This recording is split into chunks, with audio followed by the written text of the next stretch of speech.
Colaboradores de Yamatei encuentran refugio en el Congreso. Contrataciones como asesores por 22.000 quetzales mensuales levantan críticas. Diputados se enfrentan por representación en Junta Monetaria del Banco de Guatemala. 3 aspirantes compiten por la titularidad y suplencia, mientras los acuerdos del Ejecutivo generan tensiones en el proceso de elección.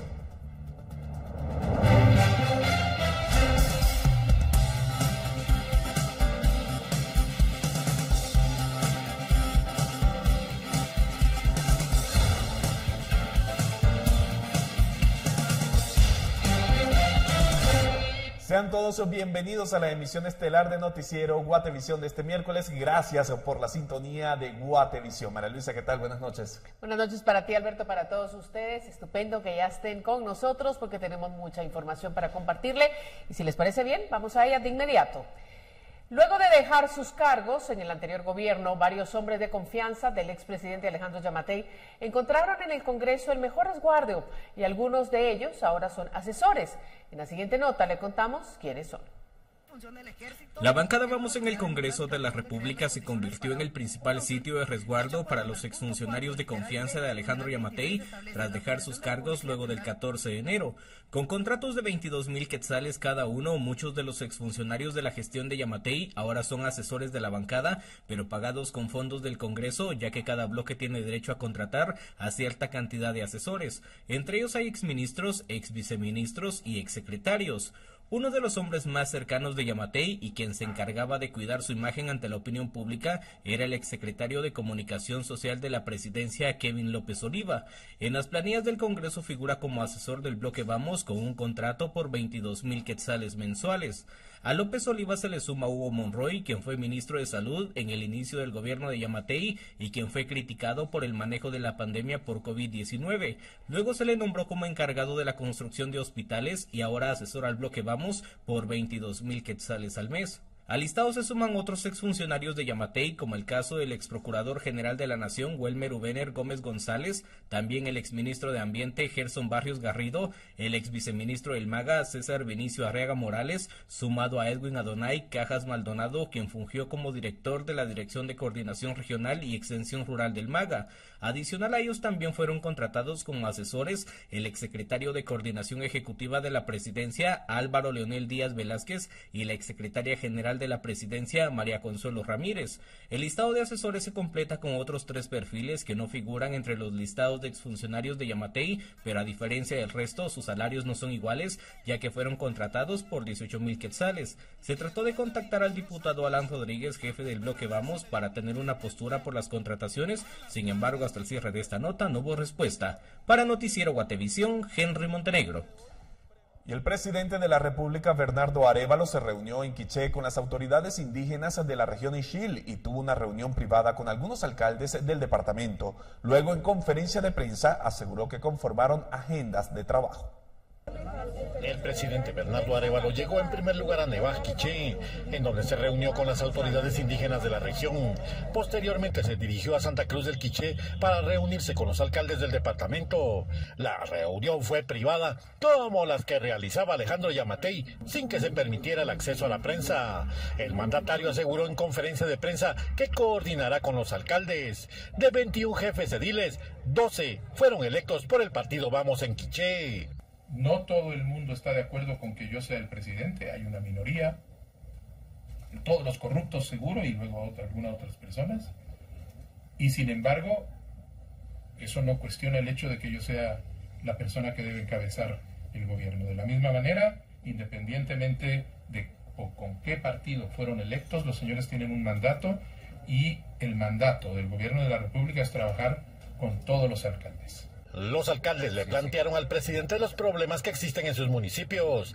Al final aseguraron que buscarán trabajar con el Ejecutivo. La realidad es de que nosotros, 3 alcaldes, nos quedamos fuera de la gran cruzada que se le decía o se le dice, pero hoy ya, gracias a Dios, se ve que encontramos resultados.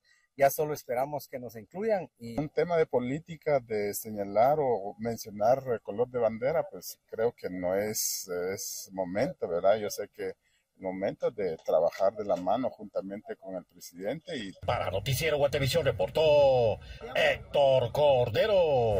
4 hombres enfrentan juicio por supuestamente crear perfiles falsos en una aplicación de servicio de taxi, donde solicitaban viajes y posteriormente atacaban y asaltaban a los conductores. Israel Sampop, César Rivas, Jorge López y Henry Cabrera enfrentan juicio en el Tribunal Séptimo de Sentencia Penal, donde se les acusa de formar una estructura criminal dedicada principalmente al robo. Los señalados creaban cuentas falsas en aplicaciones móviles de servicio de taxi y luego de solicitar un vehículo para movilizarse, atacaban a los pilotos para despojarlos de sus pertenencias, entre ellas los vehículos que manejaban.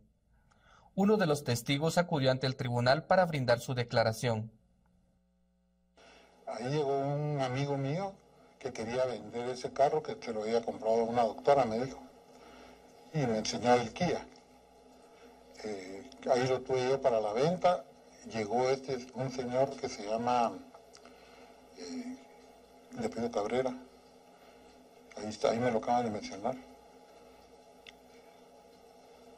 Se llama... Sí, continúe. Bueno, pues llegó este señor y me dijo que él quería ver ese carro. Y se lo enseñé y todo, y lo vio y le gustó, le llamó la atención, y me dijo que tenía posibilidades de entregarme otro vehículo, dinero en efectivo, y que si yo le daba alguna facilidad. Yo le había vendido un carro al hermano de él, y él me estaba pagando bien el hermano, y entonces le dije que sí, se lo daba así con facilidad. Y él me iba a pagar 1,100 quetzales mensuales, los cuales me costó un poco, pero me los pagó. El testigo indicó que fue abordado por uno de los indicados quien le ofreció un vehículo, que aparentemente podría estar implicado en los hechos por los cuales se les acusa. El Ministerio Público también realizó la presentación de discos compactos, los cuales contienen video de cámaras de videovigilancia de varios sectores de la ciudad, como parte de las pruebas materiales. Con imágenes de Gabriel Molina, reportó para Noticiero Guatevisión, Elmer Vargas.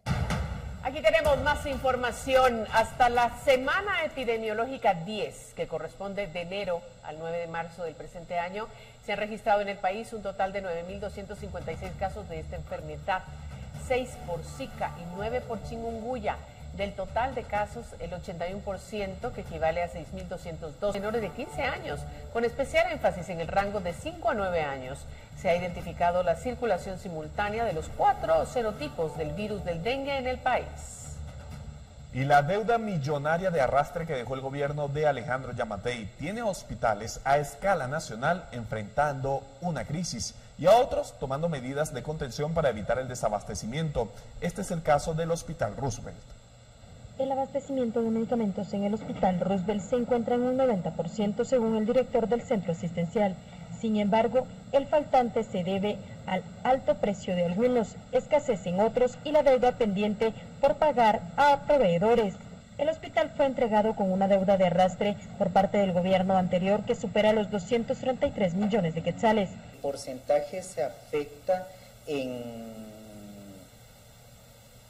algunos medicamentos puntuales, o que son muy caros o que el fabricante no los tiene a disposición en ese momento. Hasta ahora se ha ejecutado el 37% del presupuesto, por lo que han pedido una ampliación presupuestaria de al menos 1.500 millones de quetzales. Ante el temor de no obtenerlo, también han comenzado a tomar medidas de contención. Dentro de estos se encuentra el área de alimentación. Tenemos inconvenientes bastante serios con el nivel de abastecimiento por los compromisos de arrastre, ¿verdad? Como medidas de acción se dejó de dar alimentación al personal interno, principalmente 011, con el fin de asegurar la alimentación a los pacientes. Sin embargo, pues nos vimos comprometidos. Hoy ya continuamos que no se le da al personal, pero se asegura el alimento de los pacientes y ya no está comprometido como estuvo al inicio del año.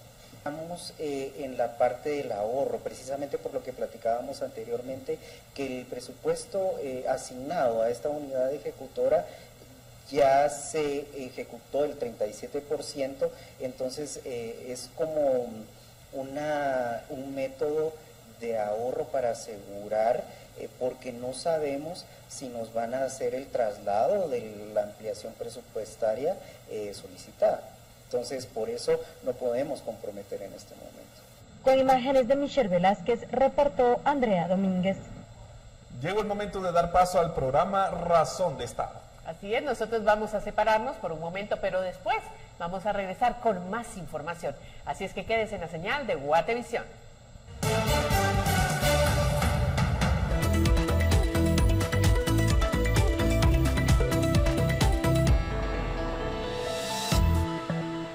Qué bueno que continúa en la señal de Guatevisión porque hemos regresado con más información, pero esta está a cargo de Paula Osaeta. Eso significa de que llegó el momento de que hablemos de dinero. Paula, te saludamos. Buenas noches. ¿Cómo están? Buenas noches. Qué gusto acompañarlos en esta emisión de miércoles. Quiero contarles que para la sesión del Congreso de este jueves 14 de marzo, los diputados tienen previsto elegir al representante titular y suplente ante la Junta Monetaria del Banco de Guatemala. El pasado 5 de marzo, el presidente del Congreso de la República, Neri Ramos, publicó el nombre de los 6 aspirantes al cargo. La nómina está integrada por Henry Estuardo Castillo, Fernando Linares Beltranena, Samuel Pérez, Manuel Archila, Luis Javier López y Cristian Rodolfo Álvarez, pero son los legisladores Pérez, Archila y López quienes se disputan la titularidad y suplencia del cargo, aunque según fuentes del Legislativo, el incumplimiento de acuerdos de parte del Ejecutivo con las bancadas aleja a Samuel Pérez de ocupar el cargo. El puesto que le corresponde al Congreso está vacante desde el pasado 6 de febrero. El Pleno decidió removerlo del cargo al actual diputado de Vamos, Duay Martínez, uno de los principales aliados del expresidente Alejandro Yamatei. Y vamos a cambiar de tema porque el programa O Invest Verde de la Unión Europea destinará casi 20 millones de euros para impulsar proyectos de economía verde en América Latina. Los proyectos seleccionados beneficiarán a pymes de países como Guatemala, Argentina y Bolivia. Casi 20 millones de euros serán destinados a impulsar proyectos de economía verde en América Latina a través del programa O Invest Verde, una iniciativa de la Unión Europea que promueve el crecimiento sostenible y la creación de empleo en la región, con énfasis en las pequeñas y medianas empresas. El programa, a través de la ejecución de su componente 1, seleccionó 42 proyectos de las más de 160 propuestas que se recibieron durante la segunda convocatoria de proyectos innovadores. Los proyectos seleccionados beneficiarán a las pymes de países como Argentina, Bolivia, Brasil, Chile, Colombia, Costa Rica, Ecuador, El Salvador, Honduras, México, Paraguay, Perú, Uruguay y Venezuela. Estos proyectos estarán centrados en 2 pilares: el fomento de las cadenas de valor agrícolas libres de deforestación y la transición hacia modelos empresariales bajos en carbono, eficientes en el uso de recursos y más circulares. Estos pilares de trabajo permitirán el impulso hacia una economía más verde y responsable. Estos nuevos proyectos se suman a los 24 que ya se encuentran en ejecución. La diversidad y el alcance regional de estos proyectos permitirá un impacto significativo en las pymes y los pequeños productores, según Frank Suma, director del componente 1 del programa O Invest Verde. A lo largo de su ejecución, el programa brindará capacitaciones, actividades de intercambio de experiencias, identificación de buenas prácticas, actividades de networking y otras acciones para contribuir con la productividad y la competitividad de las pymes de la región. El programa O Invest Verde se ejecuta en toda América Latina. El componente 1, que se enfoca en impulsar el sector privado, está liderado por SECUA, una organización de desarrollo alemana.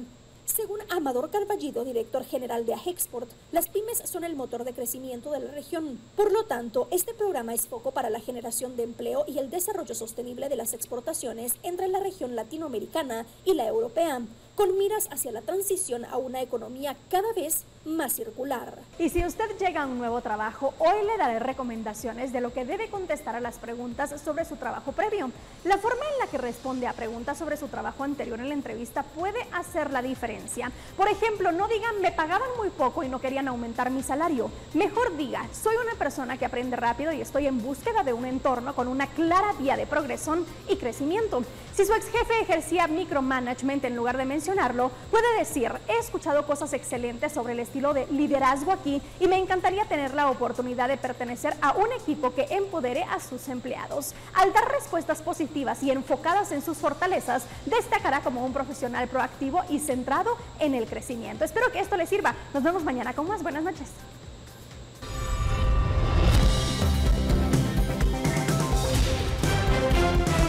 Llegó el momento de conocer la información que recibimos al 4003-3859. El primer reporte que recibimos por esa mensajería es de Totonicapán. Se trata de imágenes que muestran el incendio forestal que arrasó con varias hectáreas de bosque en las montañas de la aldea La Concordia. El mensaje da cuenta que el fuego duró más de 32 días y que los habitantes de las comunidades cercanas se unieron para tratar de sofocar las llamas, pero la labor fue imposible.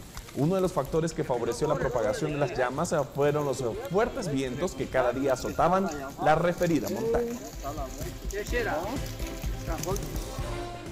Y Víctor Ávila se reportó de la costa sur del país y nos envió imágenes que muestran el basurero ilegal que se ha convertido en una de las carreteras más transitadas del país. El mensaje da cuenta de que el basurero está ubicado en lo que se conoce como la calle del Hospital, a unos 5 minutos del centro de Escuintla. Esta contaminación genera otra contaminación, ya que algunas personas queman los desechos y el humo es otro de los problemas que se vive en el lugar. Y presten mucha atención porque la enfermedad renal es el diagnóstico más frecuente en Guatemala, lo que ha aumentado la preocupación entre los médicos. Cada 45 minutos en Guatemala se identifica a un paciente renal. Números que preocupan a los médicos, considerando que entonces al día se estarían cerrando con 32 guatemaltecos con enfermedad renal, que muchos de ellos estarán necesitando hemodiálisis o diálisis peritoneal. Una de las cosas que más nos preocupa es que las causas que están llevando a nosotros, los guatemaltecos, a enfermarnos de los riñones son potencialmente prevenibles. Son las condiciones que sembramos hace 15, 20 años, en donde una alimentación que no es la saludable ha condicionado a que haya obesidad, sobrepeso en la población y consecuentemente diabetes, presión alta, que indefectiblemente va a llevar a daño de los riñones.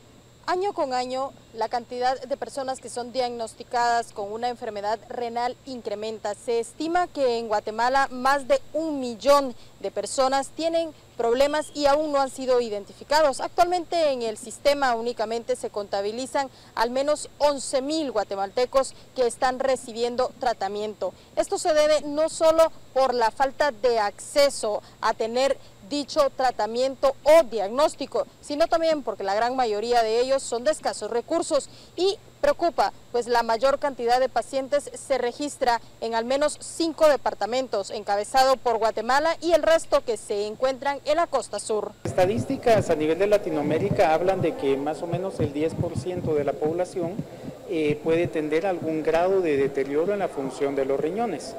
Si eso lo aplicamos en Guatemala, quiere decir que 1.7 millones de personas podrían tener algún grado de la enfermedad. Del total de personas con enfermedad renal, más o menos el 2% de ellos van a estar en terapia sustitutiva, y eso nos habla de que en Guatemala debiéramos de tener alrededor de unos 35,000 pacientes en terapia de diálisis.